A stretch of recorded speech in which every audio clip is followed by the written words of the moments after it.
Nous sommes ravis de vous retrouver pour ce 12e rendez-vous du Focus du Loup à lunettes, sous le signe du Far West. Nous sommes en octobre, bientôt les vacances de la Toussaint et les petites lectures festives d'Halloween. Mais avant cela, un focus sur une série qui vient d'offrir son dernier numéro. Pour le niveau d'âge, ce focus s'adressera aux plus jeunes des classes élémentaires et à leurs parents bien entendu, avec 3 albums que vous connaissez déjà peut-être. Sortez les crayons, notez dans vos carnets, capturez sur les écrans, ça vaudra le coup, pensons-nous. Cliquez, partagez, avertissez vos copains en morse et Tokiwoki ou en texto. Place à nos focus. Vous êtes prêts? C'est parti! Chaussez vos lunettes, les titres vont simplement s'enchaîner puisqu'il s'agit de la même série d'albums pour enfants. Billy, c'est le nom, est une aventure imaginée par l'auteur Loïc Clément et superbement illustrée par Clément Lefebvre. C'est publié chez Little Urban. Sans doute qu'en revenant à ces histoires d'Amérique où les règlements de compte se réglaient d'un coup de pistolet plus rapide que son ombre, ces auteurs auront retrouvé aussi un peu de leur joie d'enfant à jouer aux cow-boys et aux indiens. Eh bien Billy, c'est l'Ouest sauvage, ça sentira les 400 coups, a priori. Billy comme le Kid, le célèbre bandit? Eh bien, du tout. Billy, ce sont des affaires de copains, ce sont des histoires d'enfants. Mais attention, il y aura quand même de la bagarre, mais aussi pas mal de bonnes amitiés promises à la vie, à la mort pour compenser. Premier album sympa de Billy, mon nom à moi, c'est Billy. Vous le noterez bientôt, les auteurs s'inspireront avec humour de titres de célèbres films de cow-boys. Ici, probablement, Mon nom est personne de 1973 du cinéaste Tonino Valeri. Billy est un orphelin, mais il est bien quelqu'un et il va le prouver. Billy pose en couverture avec une étoile de shérif épinglée à sa chemise. Le brin de blé dans le coin de la bouche le rendra cool. Qu'est-ce qu'elle racontera, cette première histoire? Eh bien, le petit Billy se présentera déjà. C'est Monsieur Fox qui l'élèvera depuis l'absence de ses parents, lui remettra d'ailleurs un jour l'étoile ayant appartenu au père de son père, son grand-père quoi. Waouh, on était shérif dans la famille de Billy. Une étoile de shérif épinglée, ça le rendra peut-être un peu plus léger, ça le rendra peut-être aussi un peu plus courageux.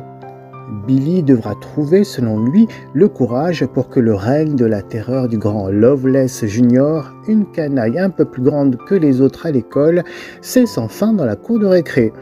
On parlera de harcèlement scolaire, sans nul doute, toujours la même rengaine, raquettes de sous, de bonbons, on vide les poches de Billy et aussi de ses camarades régulièrement. Les enfants vont-ils continuer à se laisser faire ? Mon nom à moi, c'est Billy est un album amusant, intéressant et qui devrait inspirer. Alors, comment peut finir cette aventure? Les bonnes fins n'arrivent pas toujours parce qu'on le veut, sans doute qu'il faudrait les engager. Il y aura glissé dans cette aventure de petits redresseurs de tort quelque chose de plus sur l'éducation. Dans l'Ouest sauvage, avec ou sans, on finit bien ou on finit mal. Nous distinguerons en effet au fil de la lecture cette petite distinction, bon garçon, mauvais garçon. Rappelons-nous, c'est l'Ouest sauvage encore une fois. Qui vole un œuf volera une banque plus tard. Ça devait peut-être être l'adage d'époque. Mais ne caricaturons pas aujourd'hui. Dans l'enfance, il y a plein d'espiègleries, on fait des bêtises pour tester les limites, sans trop les franchir vers un point de non-retour qui donnera la pétoche. Il y aura les esprits canailles dans l'histoire, les adorables, les gentils malicieux à qui l'on tirerait les oreilles à l'école pour avoir dit des sottises à la maîtresse par exemple, ou ceux qui, comme la bande de Billy, s'amuseront à chipper des bonbons dans l'épicerie du père de leur amie Jane, et Jane sera dans la combine. Ce sont les gentils mauvais garçons. Ces petites canailles se montreront très différents de Loveless Junior, la brute de l'école.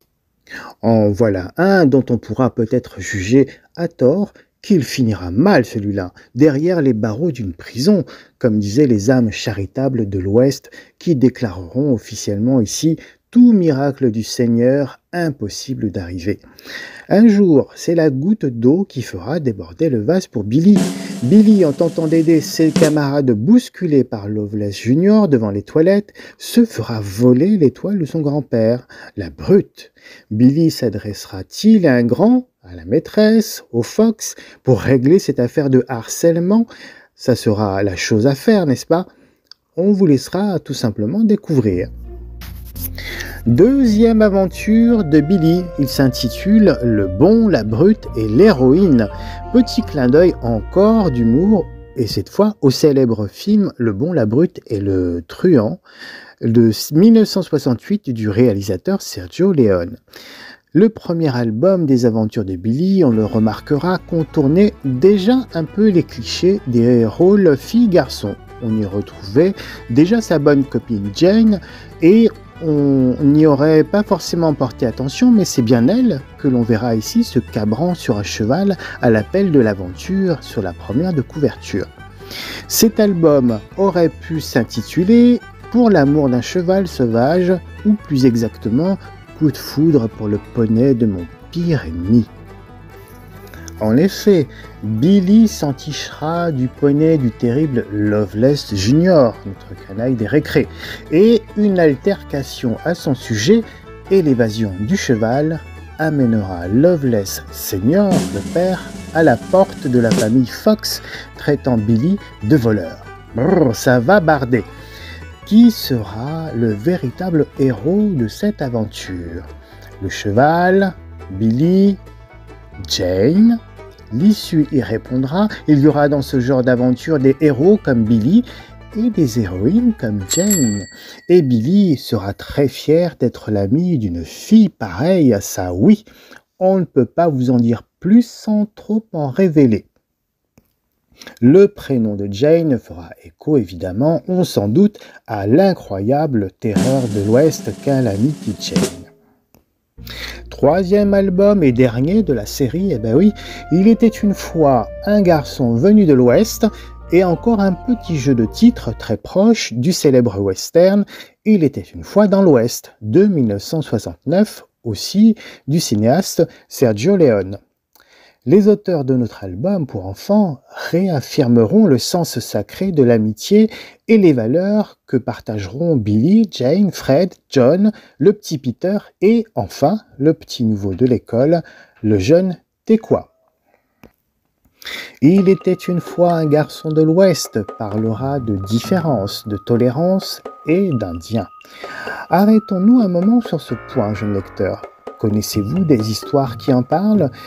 Pour vous l'avouer, il ne sera pas très bon d'être indien à cette lointaine époque, ne serait-ce même qu'à moitié, à cause des échanges violents entre les colons qui chercheront de nouvelles terres pour s'installer sans permission et les natifs qui ne voudront pas qu'ils s'installent et se faire exproprier aussi, même si aucun document n'attestera que la terre leur appartient. La triste histoire du Far West marquera sa légende par de nombreux morts d'un côté comme de l'autre. On nous le confie, le père de Tequoia est irlandais et il tombera amoureux d'une indienne. Quel avenir pour ces sans-mêlés, requis ni d'un côté ni de l'autre, puisque les deux parties se détesteront et pleureront leur mort. Et la bande de Billy, qu'en pensera-t-elle? On retiendra ces dialogues amusants de la bande. On ne comprend pas ce que veut dire une moitié d'Indien. C'est un Indien coupé en deux? Non, ça veut dire qu'il fait la moitié de la taille habituelle. C'est possible. Les récits sur les Indiens parlent toujours de grands guerriers alors que lui, il n'est pas plus haut que nous. Le ton descendra à la brouille à une hauteur d'enfant et c'est bien ainsi. Pourquoi vont-ils se disputer alors ici? À cause du terrible Loveless Junior, encore lui. Tequoia refusera d'obéir un jour à la maîtresse sur une demande de lecture sur un passage qu'ils étudient et il se fera punir. Défier la maîtresse, cela ne se fait pas, c'est très impoli. Comment pourrait-on laisser les enfants fréquenter ce mauvais exemple de Tequoia? Billy se rendra compte en se rapprochant de Tequoia qu'il n'est ni un mal éduqué, ni un rebelle, et que l'explication, en fait, était bien plus simple. Nous vous laisserons la découvrir. Et évidemment, Loveless Junior ne sera pas que tyrannique, il va s'en mêler, il sera aussi raciste.